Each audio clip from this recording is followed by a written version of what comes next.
All right, let's just jump right in. Think about that device you're probably watching this on, or, the one that's in your pocket. It's an absolute marvel of technology, right? But what if I told you it's also at the very center of a hidden global war?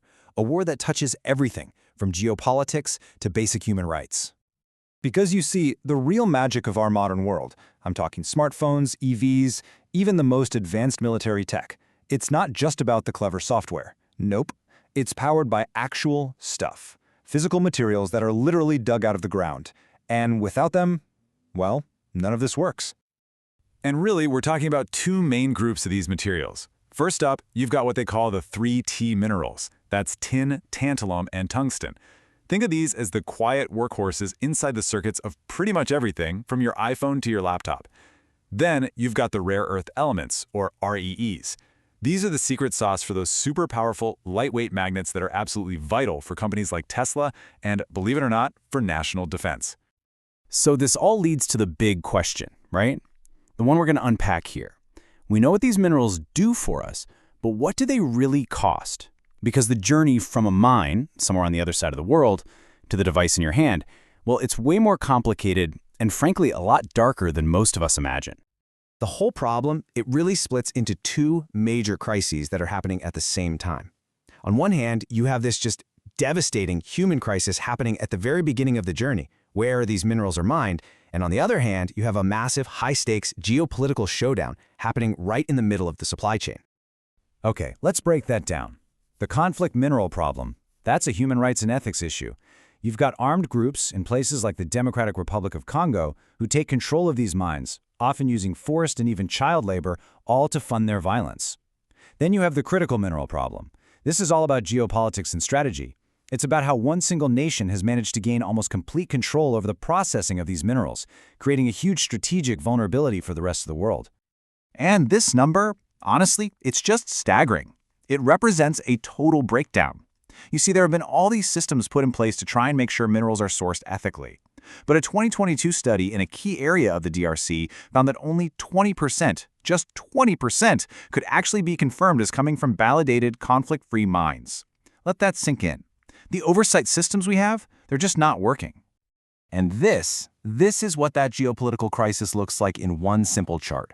When we talk about that all-important processing step, turning the raw dirt into the high-tech materials we actually need, China handles about 90% of it for the entire planet. That's not just a lead, that's a complete stranglehold on the global supply. So faced with this reality, the rest of the world is, well, it's finally waking up. And what we're seeing now is nothing short of a new global race. It's a frantic scramble by nations everywhere to break this dependency and to build new, secure supply chains for these absolutely vital resources. And look, this didn't just happen overnight. This has been decades in the making. China started strategically building up its processing industry way back in the 90s.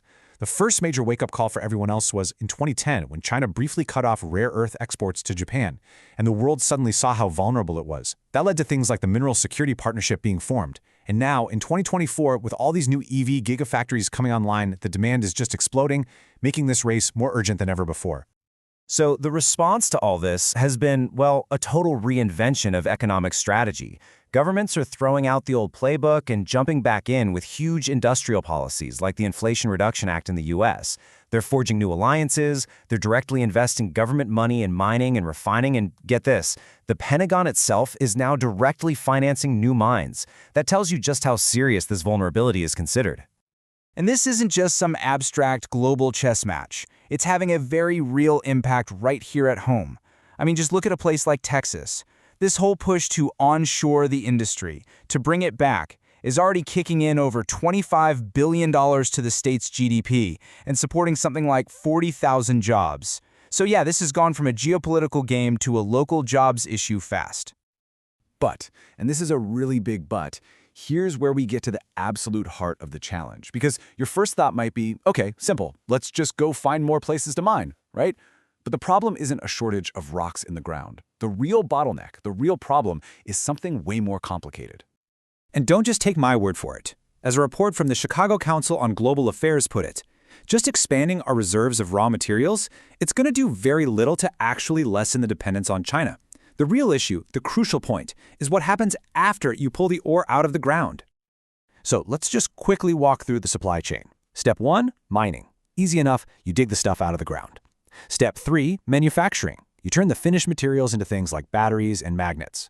But it's that middle step, step 2, processing. That's the choke point.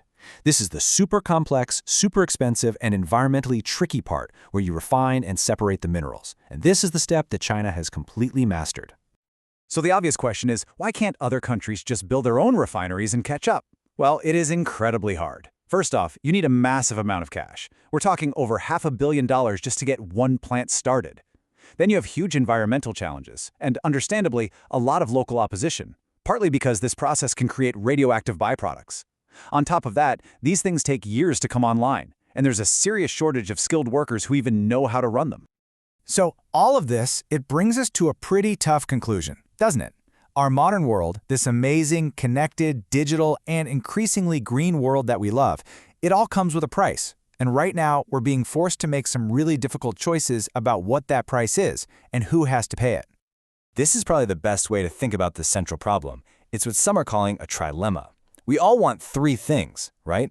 Goal 1, a fast transition to green energy, with lots of EVs and renewables. Goal 2, secure supply chains so we're not vulnerable to geopolitical rivals. And Goal 3, we want to keep all this tech affordable. The problem is, the hard truth is, you can probably have any 2 of those 3 things. But right now, it seems almost impossible to have all 3 at the same time. Something's got to give. And that's really the core takeaway here. There are no easy answers, no cheap or perfectly clean way to power our modern world. Building these new supply chains is going to be incredibly expensive. It's going to have an environmental impact. And it means we finally have to confront the human cost that, for too long, has been out of sight and out of mind. There's just no magic bullet. Which leaves us with a final and I think unavoidable question. Our entire digital future, it's all built on these minerals. So what price are we, as individuals, as a society, what price are we truly willing to pay to have it? And maybe even more importantly, who are we asking to pay that price for us?